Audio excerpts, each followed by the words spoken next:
मेरे प्यारे साइंटिस्टों, तो कैसे आप सब ठीक ठाक? उम्मीद करता हूं कि आप सब खैरियत से होंगे। आज के लेक्चर में हम एनवायरमेंटल केमिस्ट्री के हवाले से पढ़ेंगे। सबसे पहले एक बात करते हैं कि एनवायरमेंटल केमिस्ट्री का मतलब क्या है, मीनिंग क्या है। तो आइए समझते हैं। देखो, एनवायरमेंटल ये निकला है एनवायरमेंट से।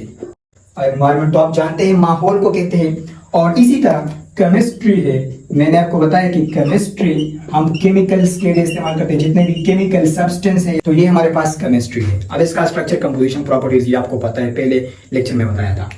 तो केमिकल्स का स्टडी करना एनवायरमेंट में, उसको हम एनवायरमेंटल केमिस्ट्री कहते हैं। अब देखो, अब इस केमिकल का एनवायरमेंट में स्टडी करेंगे, लेकिन एनवायरमेंट के साथ करेंगे। एनवायरमेंट के साथ क्या मतलब है? मैंने लिखा the detail study of chemicals with environment is called environmental chemistry. एक तो एग्जाम में आप मीनिंग पहले लिखेंगे, सही है। तो एनवायरमेंट के साथ केमिकल स्टडी करना, इसको हम एनवायरमेंटल केमिस्ट्री कहते हैं, इसका डिटेल स्टडी करना। अब एनवायरमेंट के साथ हम किस तरह स्टडी करेंगे? देखो, हमारे पास जो गैस है CO2, हम जो गैस खारिज करते हैं उसको CO2 कहते हैं। अब ये CO2 एनवायरमेंट में कितना प्रेजेंट है, तो एनवायरमेंट की बात आ गई। कितना प्रेजेंट है एनवायरमेंट में, कितना प्रेजेंट है।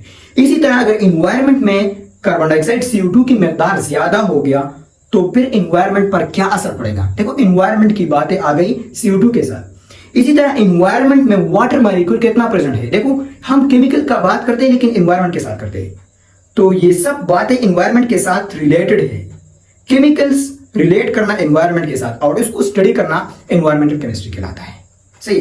तो detail study of chemical with environment, environment के साथ, इसको हम एनवायरमेंटल केमिस्ट्री कहते हैं। तो डिटेल स्टडी में क्या आता है? Detail study of chemicals in environment. Environment में हम केमिकल का किस तरह डिटेल स्टडी करेंगे। इसमें हम बताएंगे कि chemical reaction in environment, environment में केमिकल रिएक्शन कैसे होता है, सही है। इसी तरह हम बताएंगे अमाउंट ऑफ केमिकल एनवायरमेंट में कितना है, माहौल में कितना है। इसी तरह हम बताएंगे effect of chemicals on environment, environment पर केमिकल के क्या इफेक्ट है। अब इस इफेक्ट में एडवांटेज भी आ सकता है, मतलब या तो फायदे होंगे, एडवांटेज होंगे, और डिसएडवांटेज भी आ सकते हैं। एडवांटेजेस, इसी तरह डिसएडवांटेजेस भी आ सकते हैं, तो ये भी आ सकते हैं। अब अगर CO2 की कंसंट्रेशन एनवायरनमेंट में एक स्पेसिफिक अमाउंट से ज्यादा हो गया तो फिर मुख्तलिफ डिजीज काज हो सकते हैं, इफेक्ट आ सकते हैं लिविंग थिंग पर। इसी तरह अगर आपने देखा होगा उमरी में जो वाकयात आए थे, तो वहां पर गाड़ी में जो लोग बैठे थे उसने AC लगाया था, तो गाड़ी के एनवायरनमेंट में CH4 गैस जल रहा था और वो कार्बन डाइऑक्साइड और H2O में कन्वर्ट हो रहा था।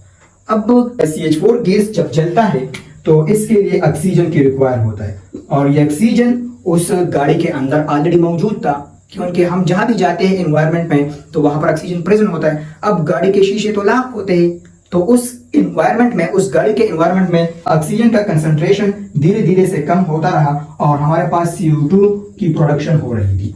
अब जब ये कम होता है तो फिर हमारे पास CO की प्रोडक्शन होता है। अब CO आता है या CO2 आता है, दोनों जिस्म के लिए नुकसानदेह है। तो O2 की कंसंट्रेशन कुछ देर बाद कम हो गई। अब वो लोग तो सो रहे थे गाड़ी में, फिर CO2 आ गया, तो हम CO2 निकालते हैं और बाहर से CO2 आते हैं। हमारा जिस्म कहते हैं कि CO2 निकाल, हमें जरूरत नहीं है, और बाहर से आते हैं कि यार दोबारा तुम ले लो। अब ऑक्सीजन है ही नहीं, तो क्या होगा? तो अब CO2 आएगा, हमारे बॉडी को पता चलेगा कि ऑक्सीजन नहीं है, तो ब्रेन मैसेज देगा हार्ट को कि यार तुम तेजी से पंप करो ताकि ऑक्सीजन जल्दी आ जाए।